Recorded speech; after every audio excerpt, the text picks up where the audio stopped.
सभी को प्यार भरा नमस्कार। आज फिर से एक व्याकरण का वीडियो आपके सामने आ रहा हूँ। अविकारी भेद में से जो अव्यय के भेद के नाम से हम जानते हैं, तो जानते हैं दोस्तों अव्यय किन शब्दों को कहते हैं। तो दोस्तों अव्यय उन शब्दों को कहते हैं कि जिन शब्दों में लिंग और वचन के अनुरूप कोई भी परिवर्तन नहीं होता, ऐसे शब्दों को अव्यय कहते हैं। तो वो कौन से शब्द है दोस्तों, तो जानेंगे हम। उदाहरण के रूप में देखते हैं कि परंतु, कभी कभी, अरे रे, किंतु, अचानक आदि, इन जैसे शब्दों का समावेश इसमें होता है दोस्तों। तो अव्यय के भेद हम जानते हैं दोस्तों कितने हैं, 4 हैं। क्रिया विशेषण अव्यय, समुच्चय बोधक अव्यय, संबंध सूचक अव्यय, विस्मयादि बोधक अव्यय। तो बारी बारी एक एक भेद का हम अध्ययन करते हैं। पहला है क्रिया विशेषण अव्यय। तो उसी में ही उसका अर्थ छुपा है, क्रिया की विशेषता बताने वाला, यानी कि क्रिया कहाँ हो गई, क्रिया कब हो गई, क्रिया कैसे हो गई, इसका बोध करने वाला शब्द यानी कि क्रिया विशेषण अव्यय। क्रिया के संबंध में स्थान, समय, परिणाम, ढंग की विशेष जानकारी देने वाला शब्द ही दोस्तों क्रिया विशेषण अव्यय होता है। जैसे कि उदाहरण में धीरे धीरे, अचानक, आजकल, वहाँ, चुपचाप आदि।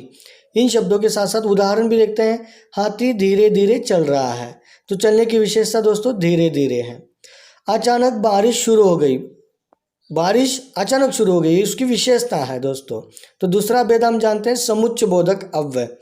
समुच्चय बोधक यानी क्या है दोस्तों, तो एक शब्द या वाक्य को दूसरे शब्द या वाक्य से जोड़ने का काम करने वाला शब्द, यानी कि 2 वाक्यों को जोड़ने वाला काम करने वाला शब्द।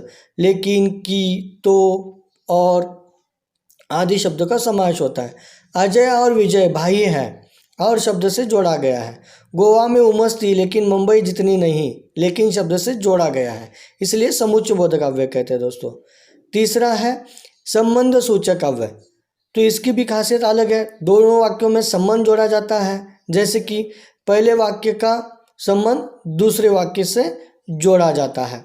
और संबंध जोड़ने वाले शब्द भी हमें पता होने चाहिए दोस्तों कि रेखांकित शब्द जो अव्यय पहचानने के लिए कहा जाता है, उसके पहले का, की, के इस विभक्तियों का प्रयोग होता रहता है। जैसे कि शब्द आते हैं कौन से, आगे पीछे, ऊपर नीचे, अंदर बाहर, पास।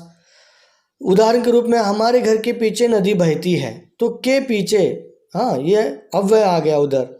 आगे देखते हैं विस्मयादि बोधक अव्यय। परिभाषा क्या है दोस्तों, जो शब्द भावनाओं को यानी कि हर्ष, आनंद, भय, शोक, तिरस्कार, घृणा आदि प्रकट करता है, इन सभी शब्दों को विस्मयादि बोधक अव्यय कहते हैं। जैसे कि अरे रे, ओहो, हे भगवान, अबे, और उसी के साथ साथ अल्पविराम और विस्मयादि बोधक चिन्ह भी उसमें होता है दोस्तों।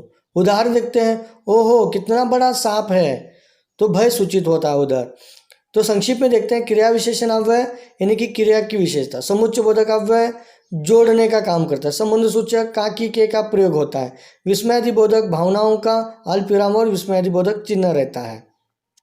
तो दोस्तों आशा करता हूँ वीडियो आपको ज़रूर पसंद आया होगा। कम समय में ज़्यादा जानकारी देने का प्रयास किया है।